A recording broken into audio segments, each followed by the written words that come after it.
Welcome back to Take My Hot Takes. I'm Kelly, your facts and double standards checker.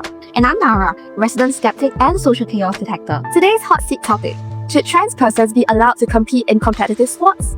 Fairness, the holy grail of sports, etched into every starting line, every rule book, and shouted dramatically by commentators who really want that slow-mo replay. Just 2 months ago, President Donald Trump endorsed a policy rejecting federal recognition of trans identity, a way to protect women's sports. Well, we have some of the dumbest leaders in the world. Yes, everyone deserves a chance to play. Critics say, what about testosterone? So who gets to compete? Who's recognized? Who even gets to exist on the scoreboard? As the main critic, I will start at the blueprint. Chromosomes. Males are XY, females XX. The Y chromosome carries the SRY gene, which basically yells, "Let's grow some muscles!" and kicks off a testosterone surge during puberty, with built muscle, bone density, hemoglobin, and VO2 max.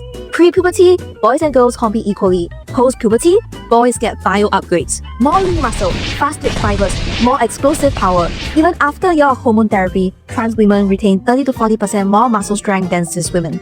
Grip strength, men average 57% more. That's no small edge in sports like swimming or weightlifting. Cardio-wise, men have bigger hearts. So when people say unfair, they're not just reacting to race times, they're reacting to bio shaped by puberty. Okay, Nara, bio lesson appreciated, but let's not stop at puberty panic. But before transition, hormone therapy isn't a spa day, it's a physiological overhaul. Studies show that after 12 to 24 months of treatment, trans women lose muscle mass, strength, and their hemoglobin levels drop to within cis female ranges. Bone density also declines. So it's not just testosterone leaving the chat, it's the whole group chat being archived. Take Leah Thomas. She won the NCAA 500-yard freestyle, but didn't break records. In fact, her time was 9 seconds slower than Katie Ledeckis. Legal? Yes. Dominant? Not even close. So no, the playing field isn't shattered. It's just been regulated, tested, recalibrated. It's giving moral panic more than unfair advantage. Alright, but let's flip it. What about trans men? Doesn't taking testosterone give them an unfair advantage? Actually, studies show trans men still don't outperform cis men, even after testosterone therapy. Why are people freaking out about this? Because this isn't just about fairness, it's about who makes people uncomfortable. Okay, that's a bar. I usually come prepared.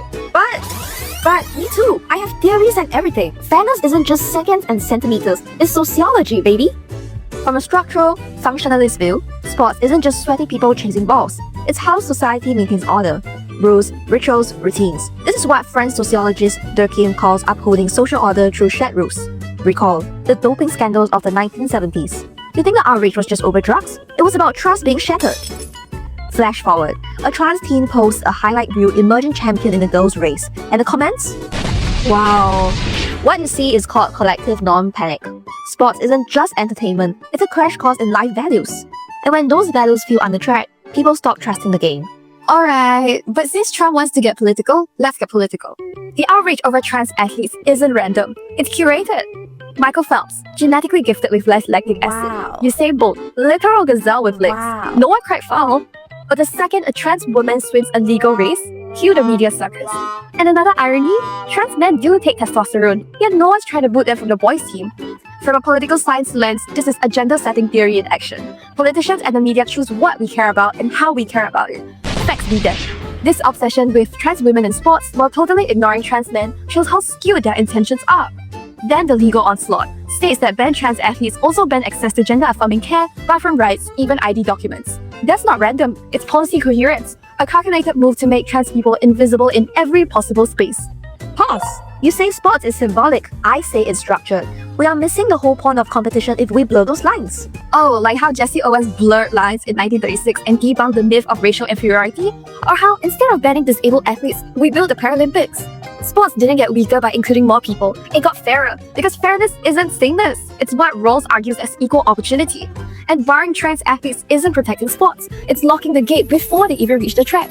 Or maybe it's making sure the gate's in the right place. You call it inclusion, sure, but it's really imbalance. But imbalance for who? There's no outperformance. Most just want the chance to compete. Isn't that the point of sports? I mean, yes to chance, but it still feels like the rules are shifting under our feet.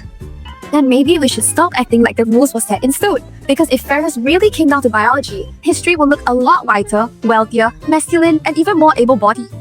Oh, that's also a bar. Yeah. So, what's your take now, Nara?